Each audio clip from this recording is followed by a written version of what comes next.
personal responsibility, hope, the hope for living a longer and healthier life. And you know what? You have the power to make it happen right now. Tonight, we're going to show you 5 things you can do to increase your chances of living a long and longer life. Joining me is Dan Buettner, a friend of mine. He's also a best-selling author of The Blue Zones, Lessons for Living Longer from the People Who've Lived the Longest. Great stuff. Dan, great to see you. You look well. I know you just flew in from Tokyo, which I got to say, I'm not sure that's the best thing for longevity, but thank you so much for joining us. But I ate tofu, so they balance each other out. You ate tofu. Arguably nature's finest fuel. You eat it and you immediately metabolize it, so good for you. Yes. Hey, I want to get to these tips. That's right. I want to get to these tips. You say the first thing people could do to live a longer life is eat a big breakfast. Now, some people may hear that and say that seems counterintuitive. Most people associate a hearty breakfast with one that's not particularly good for you. But studies do show that people who start off with a big breakfast, a big meal, way less make healthier food choices throughout their day compared to those who don't. What's going on there? Why does that work?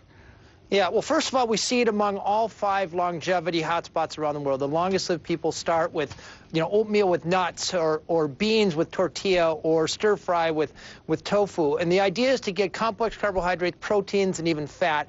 Because if you start your day with a full stomach, research shows that you actually consume fewer calories throughout the day because you're not snacking, as compared to those people who start their day with a breakfast bar.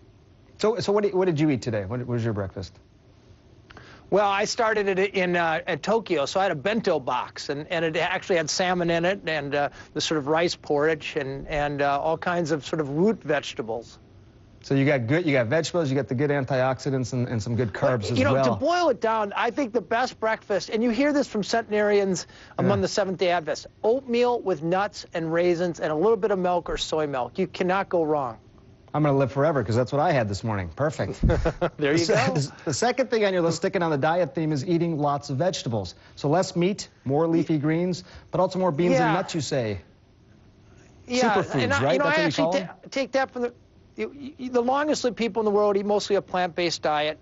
And I think the way to think about it is to think about trying to cut as much meat out of your diet as possible. We know that people who eat especially processed meats have higher levels of cancer, higher levels of heart disease. So if you can cut meat to 2 times a week, a portion about the size of a deck of cards, you have it about right. Beans, we know, are in every longevity diet. And interestingly, people who eat nuts 4 times a week, about 2 ounces at a time, live an extra 2 years. So that's an easy takeaway. Now, the next one you say is having sex. Now, we're not talking about progeny here. We're talking about longevity, Dan. But you visited communities around the world where there seems to be a link between regular sex and longevity. Is that scientifically proven? Well, no, let me go. We did a research expedition in Ikaria, Greece, and we found a group of men who've been studied by researchers for 45 years. They're 90 years old, and they've eaten the Mediterranean diet the whole time, and they report having, or 70% of them report having regular sex. Now, we don't know if the sex made them live long or they live long to have sex, but we do know that regular sex is associated with lower rates of depression, higher rates of sociability, higher rates of intimacy. And if you look to evolution, we are here for one purpose, and that is to procreate. So it only makes sense that the more we do it, the more we'll be favored by evolution. Of course, Darwin said that once you procreate, your Darwinian warranty is expired, so you don't need to live that long. I'm not going to let you respond to that one, Dan. We'll pick that up another time. Get some sleep, all right? All right. All right. Good to see you, Sanjay. You too. Thanks so much. Dan Buettner.